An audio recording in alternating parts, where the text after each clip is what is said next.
Hi guys, welcome to my course Fretboard Knowledge. The purpose of this course is to show you how I map out the fretboard and how I find scales and chords in a logical and structured way. There's a lot of debate, by the way, on the internet how guitarists should find their scales and how guitarists should organize the fretboard. This is a debate I will try to avoid. I will simply tell you how I organize the fretboard and how I find my scales and chords. I will tell you what works for me. I also want to point out that there's not one system that works for everything, like the cage system. The cage system is very effective and it's easy to understand, but it's not the only way to organize the fretboard. And of course, if you only know the cage system and nothing else, you're in trouble. Anyway, I will talk more about the cage system later in this course.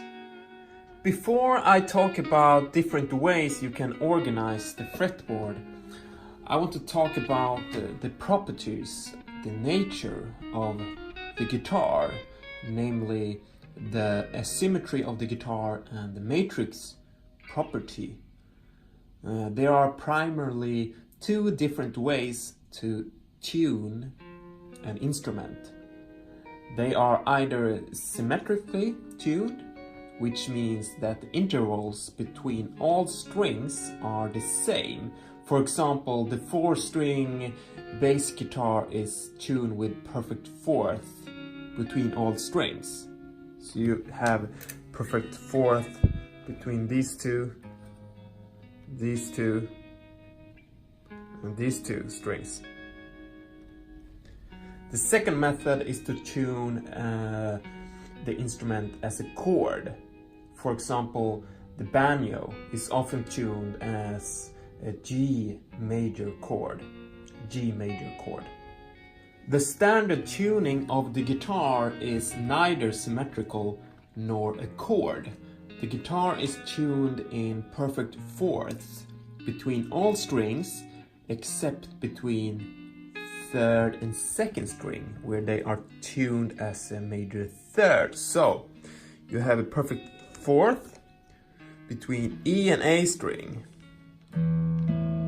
You have a perfect fourth between A and D string. You have a perfect fourth between D and G, but between G and B, you have a major third. And then between B and E, you have a perfect fourth again. Maybe you know how to tune your guitar like this, for example. Put your finger on the 5th fret on the E string and compare it to the A string. And then the same thing with the A string and D string. Same thing with D and G string. But with the G and B string, you suddenly need to put your finger on the 4th fret. And then between the B and E string, you put your finger on the 5th fret again. Why is it like this? Well, I can't say. Maybe because some chords would be really hard to play otherwise. But I don't really know, actually. Anyway, I think it's fundamental for guitarists to understand how the standard tuning of the guitar affects fingerings and patterns on the fretboard. On instruments that are symmetrically tuned, the scale and chord patterns are the same across all strings. However, this is not the case with the guitar, since the tuning is asymmetrical. Another thing we need to understand about the guitar is the matrix property. What this means is that it is possible for a guitarist to play almost every note on different places on the fretboard. I can, for example, play a C note here. I can play the C note here. The same note here and here.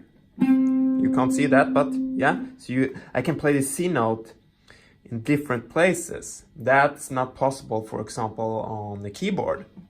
Okay, back to the asymmetrical tuning of the guitar and how it actually affects the fingering on the fretboard.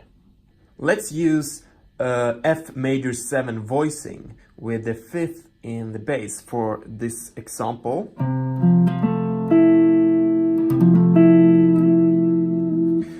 Here we have the perfect 5th of the F chord on the 8th fret.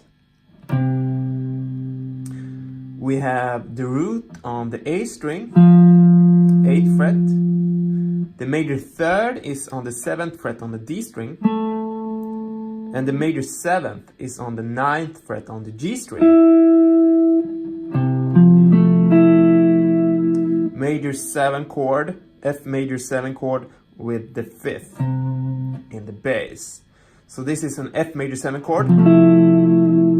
What happens if I move this exact fingering down one string like this? Well, it becomes a B flat 7 chord with the 5th in the bass. Why not B flat major 7 chord? Well, it's because of the tuning of the guitar, of course. The guitar is tuned with perfect fourths between all strings except the 3rd and 2nd strings, where they are tuned as a major 3rd. If a note in the chord is or will be on the B string, this note must be moved up or down depending on which direction the fingering is moved in the vertical line. Okay, I'm gonna show you. So let's look at the F major 7 chord again. Here we have the F major 7 chord. Here I have my pinky on the G string. If I want to move these fingers down one string and I want the chord to still be a major 7 chord, I need to move my pinky up one fret because it's now on the B string. And we know that between the G and B string, the tuning is a major 3rd. A major 3rd is a half step less than a perfect 4th. That's why we need to move the pinky up one fret, because one fret on the guitar is actually a half step. For example, here's the interval perfect 4th. 5th fret on the E string, and 5th fret on the A string. Here's the major 3rd. 5th fret on the E string and 4th fret on the A string. The difference between the two intervals is one fret. So that's why we need to move the note on the B string one fret. Okay, back to this fingering again.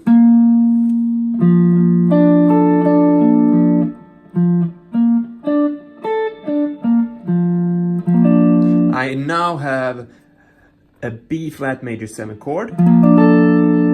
Before we had F major 7 chord. I move these fingers down one string and I need to move the pinky up one fret. And voila, it's a B flat major 7 chord with the 5th in the bass.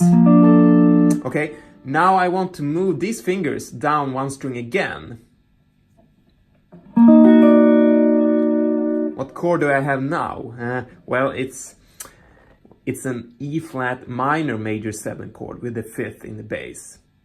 If I want it to be the same kind of chord as before, a major 7 chord, I need to move the finger on the B string one fret up, this finger, the index finger. It needs to go here. I could just bar like this and I have moved this note from here to here. So here I have E flat major 7 chord with the 5th in the bass. So F major 7, move my pinky up here and I have B flat major 7, bar here, instead of this chord here where I have my index finger here. I bar, so this note moves up 1 fret, and now I have E flat major 7. What happens if I move this fingering up like this? Well, it's a B flat major 7 sus4 chord with F in the bass. I want it just to be a B flat major 7 chord. In order to do this, we need to move the note that we had on the B string in the E flat major 7 chord down 1 fret. So this note needs to move down again, and now I can move the fingers up. Now we have the B flat major 7 chord again. If I want to move these fingers up, I need to move the pinky down 1 fret because it's on the B string, and then I can change string with every finger. Now we are back to the F major chord again. F major 7 chord.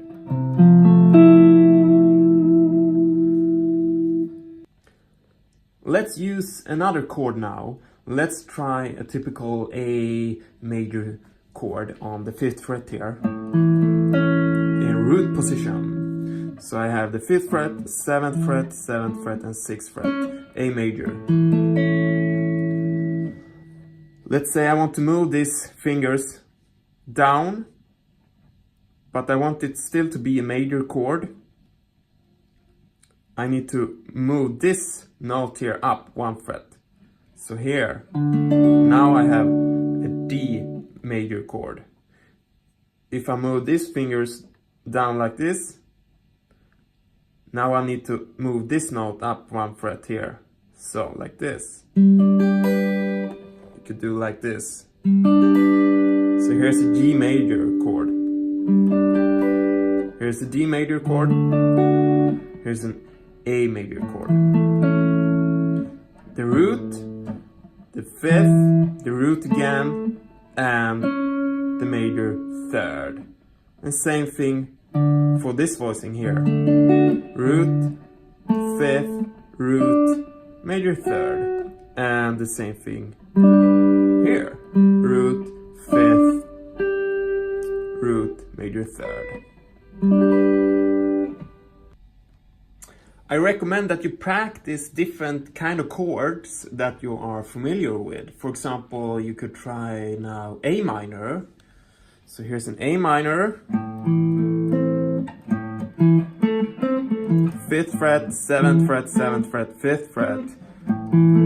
If I move this exact fingering down, I have a D sus2 chord. So I need to move this note up 1 fret. And I have D minor. If I move this finger in here, down here, I need to move this note, this one, up 1 fret. So now I have G minor. Here's another one. Here's a D minor triad. 5th fret, 6th fret, 7th fret. So this is a D minor chord. If I want to move this fingering up, and I still want it to be a minor triad, I need to move this finger here down 1 fret. So I could just bar like this and then move it down, or move it up, sorry. So now I have an A minor triad here. Let's say I want to move it up one more time in this direction. I need to move this finger first down here and then move them. Now I have an E minor triad. So D minor, A minor, and E minor.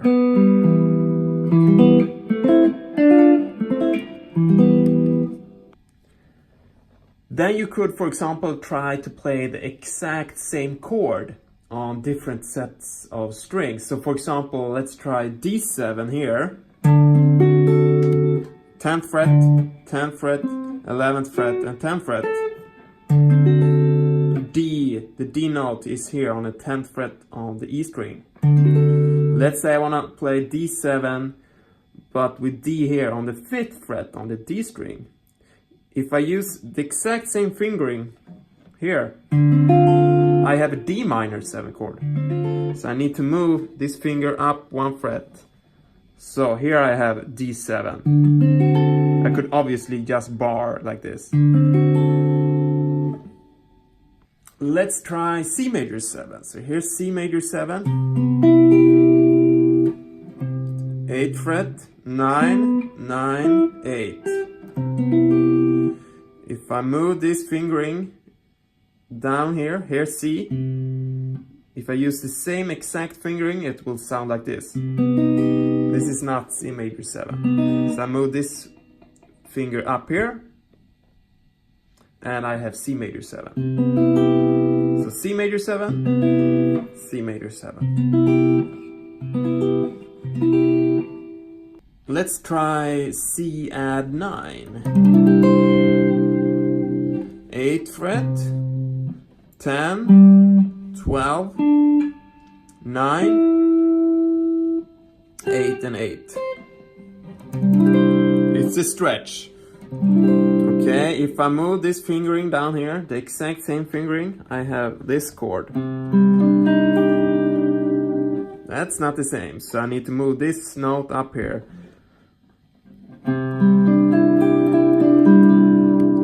C add 9 and C add 9. So here's a quick recap of this lesson. If you want to move your fingers down in the vertical line and you want your chord to be the same kind of chord as previously, you need to move your finger on the B string up 1 fret. So going down vertically, move finger on the B string up. If you want to move your fingers, your chord up, you need to move the finger that you had previously on the B string down. So going down, move the finger up 1 fret. Going up, move the finger down 1 fret. All right. That's it for this lesson. This was an introduction to my course Fretboard Knowledge. In the next lesson I will talk about the cage system and how I navigate the fretboard. Before I end this lesson, I want to thank you all for supporting me through Patreon. Thank you all for giving me the opportunity to post these kind of lessons here on this page, and the songs and the etudes that I create for you, of course. And a special shout out to my special supporters also. Thank you, and I hope to see you in the next lesson. Cheers!